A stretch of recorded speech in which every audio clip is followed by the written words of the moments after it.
প্রতি আন্তরিক কৃতজ্ঞতা। ভিন্ন মতাদর্শের এবং ধর্মের যারা রয়েছেন আপনারা যে মন খুলে আমাকে গালিগালাজ করেছেন এতদিন, সেটার জন্য আপনাদেরকে শুভেচ্ছা এবং অভিনন্দন জানাচ্ছি। ইফতারের পরবর্তী সময় তাসকিন আহমেদ গণমাধ্যমের মুখোমুখি হয়েছিলেন এবং তাসকিন কেন্দ্রিক আইপিএল কেন্দ্রিক যে একটা ভিডিও বানিয়েছি, কন্টেন্ট বানিয়েছি। এরপরে আমি অন্য ইস্যুতে কন্টেন্ট বানানোর পরও সেখানটায় গিয়ে আপনারা কমেন্ট করেছেন, ভাই আইপিএলের আপডেটটা কি? মানে আইপিএল আমি যেসব খবর দিয়েছি আপনাদেরকে রিগার্ডিং তাসকিন এন্ড মুস্তাফিজ, সবগুলো ভুয়া ছিল। তাসকিন আহমেদ কি বললেন সেই ব্যাপারটা শেয়ার করি, তারপরে আপনারা আপনাদের নিজেদেরকে গালি দিতে পারেন, কোনো সমস্যা নেই, এটা কেউ দেখবে না, জানবেও না। প্রথম খবর যেটা, সেটা হচ্ছে তাসকিন আহমেদকে জিজ্ঞেস করা হয়েছিল যে আসলে আইপিএল নিয়ে কোনো ধরনের অফার রয়েছে কিনা। তাসকিন আহমেদ বলেছে তার সাথে যোগাযোগ করা হয়েছে। যে যোগাযোগের কথা আমিও বলেছি যে তাসকিন আহমেদের সাথে যোগাযোগ করা হয়েছে। তাসকিন আহমেদকে জিজ্ঞেস করা হয়েছিল তাসকিন আহমেদের সাথে যোগাযোগ করা হয়েছে কোন ফ্র্যাঞ্চাইজির মাধ্যমে। তাসকিন আহমেদ সেখানটায় লখনৌর কথাই বলেছেন যে লখনৌ থেকে যোগাযোগ করা হয়েছে। তাসকিন আহমেদ এখন পর্যন্ত এনওসি চাইছেন কিনা সেই ব্যাখ্যাটাও আমি আমার মতো করে দিয়েছিলাম, নিশ্চয়ই আমি খবরটা পেয়ে দিয়েছিলাম। না চাইবার বা এনওসি না চাইবার ক্ষেত্রে তাসকিন আহমেদের যে ব্যাকগ্রাউন্ড বা যে রিজনটা ছিল সেটা হচ্ছে ফাইনালাইজেশন না হওয়া পর্যন্ত আমি একটা নতুন জবে যাব, সেখানকার অ্যাপয়েন্টমেন্ট লেটার না পাওয়া পর্যন্ত তুমি আবার পুরোনো জবকে না করতে পারবো না। রিজনটা সেটাই, যেহেতু লখনৌর সাথে কথা হয়েছে, তাকে অ্যাপ্রোচ করা হয়েছে, এখন পর্যন্ত দুপক্ষের 2-2-4 মিলে নাই, তার মানে এই যে মিলবে না বা মিলছে না, মেলার কোনো সম্ভাবনা নেই। তিনি দোয়া চেয়েছেন যেন খেলতে পারেন, সে কারণে তিনি এনওসির জন্য অ্যাপ্লাই করেন নাই বা চান নাই। চতুর্থ যে বিষয়, যেটা নিয়ে আপনারা আসলে অনেক আজে বাজে কথাবার্তা বলেছেন, আমি বলেছেন যে ক্রিকেট বোর্ডের অন্তত তাসকিনকে এনওসি দেয়া নিয়ে কোনো ধরনের সমস্যা নেই। তাসকিনকে সেই প্রশ্ন করা হয়েছিল, তিনি বলেছেন এবারের মৌসুমে শুধু তিনি না, যে কারো ব্যাপারই যদি আইপিএল এ কারো কল আসে ফুল সিজনের এনওসি দেওয়া হবে। তাহলে কি দাঁড়ালো? তাহলে দাঁড়ালো আইপিএল এ বাংলাদেশে তাসকিন আহমেদের অফার আছে। তাসকিন আহমেদকে লখনৌ এখন পর্যন্ত চুজ করেছে।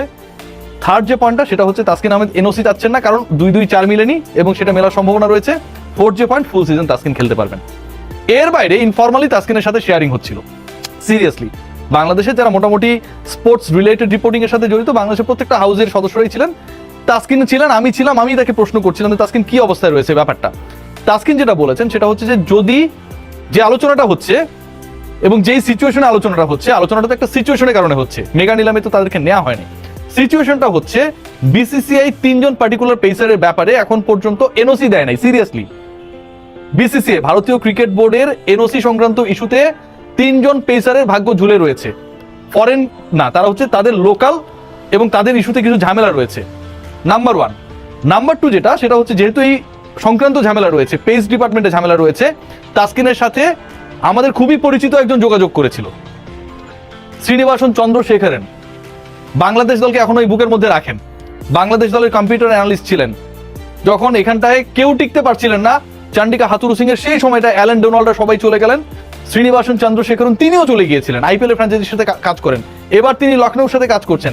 তিনি তাসকিনের সাথে যোগাযোগ করেছেন এবং কি বলেছেন শুনেন এবার, যে তাসকিন, আমরা এই মুহূর্তে যে সিচুয়েশনে রয়েছি, তুমি আমাদের প্রথম পছন্দ, রিপ্লেসমেন্টে তুমি আমাদের প্রথম পছন্দ, you are our first choice. সত্যিই কথা বলেছে, নিশ্চয়ই তাসকিনকে উদ্ধৃত করে আমি ফাউল কথা এখানটায় বলবো না। তাহলে কি দাঁড়াইলো? মেগা অকশনের বাইরে থেকেও ক্রিকেটারদের সম্ভাবনা রয়েছে, মেগা অকশনের বাইরে থেকেও ক্রিকেটারদের ব্যাপারে আলোচনা রয়েছে।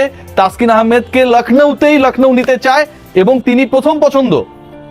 যে কোনো সময় এটা ফাইনালাইজ হতে পারে এবং এই ফাইনালাইজেশনের সম্ভাবনা খুবই বেশি।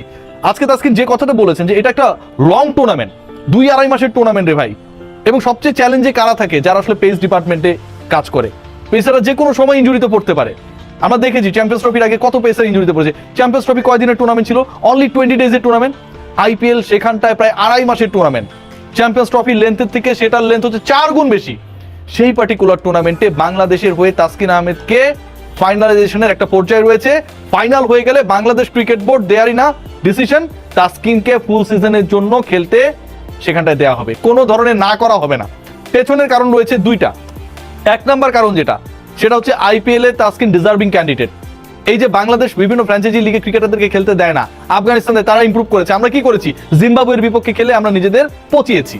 সো ওই নীতি থেকে বাংলাদেশ ক্রিকেট বোর্ড সরতে চায়, খুবই ভালো। দ্বিতীয় যে পয়েন্টটা, সেটা হচ্ছে বাংলাদেশ যেহেতু পরের এশিয়া কাপ এবং একই সাথে ওয়ার্ল্ড কাপ, গুরুত্বপূর্ণ কিন্তু 2টা টুর্নামেন্ট টি-20 ফরম্যাটে খেলবে। একটা টুর্নামেন্ট মাস্ট টি-20 ফরম্যাটে ইন্ডিয়াতেই হচ্ছে, ওয়ার্ল্ড কাপ। সো আপনি ওখানটায় গিয়ে খেলবেন না? আপনার প্রিমিয়াম পেসার যদি সুযোগ পায় সেই সুযোগটা করে দিবেন না? সেই অবস্থায় রয়েছে বাংলাদেশ ক্রিকেট বোর্ড যে তাদের মধ্যে কোনো না নেই। Overall the situation is that not only Taskin, মোস্তাফিজের ক্ষেত্রেও যদি কোনো ধরনের কনফার্মেশন থাকে, অফার থাকে এবং সেটা যদি ফাইনালাইজেশন হয়, বাংলাদেশ ক্রিকেট বোর্ডের পক্ষ থেকে কোনো না নেই। ডিসপাইট দ্য পাকিস্তান সিরিজ, পাকিস্তানের বিপক্ষে বাংলাদেশের টেস্ট রয়েছে, সেই টেস্টে তাসকিন আহমেদ যদি আইপিএলেও দল পান, তাকে খেলতে হবে কিনা এই প্রশ্ন যদি ওঠে, উত্তরটা হচ্ছে না। মুস্তাফিজ তাসকিন যদি একই সাথে দল পান পাকিস্তানের বিপক্ষে টেস্ট সিরিজের ওই সময়টায়, তারপরও বাংলাদেশ দল কোনোভাবেই বাংলাদেশের কোনো ক্রিকেটারকে আটকাবে না। বাংলাদেশের শর্টার ভার্সনে খেলাও রয়েছে, আপনারা জানেন, সেটাও পাকিস্তানের সাথে রয়েছে, সেখানটাও তাদেরকে আটকানো হবে না। সো বাংলাদেশ দলের সুখবর যেটা, তাসকিন আহমেদের সাথে আলোচনা হয়েছে, আলোচনায় তিনি 1 নম্বর পছন্দ, ব্যাটে বলে মিললে ফাইনালি তাসকিনকে কল দেবে এবং বাংলাদেশ ক্রিকেট বোর্ড তাকে আটকাবে না। সবাই ভালো থাকবেন, টেক গ্রেট কেয়ার, মন খুলে আমাকে গালি দিতে পারেন।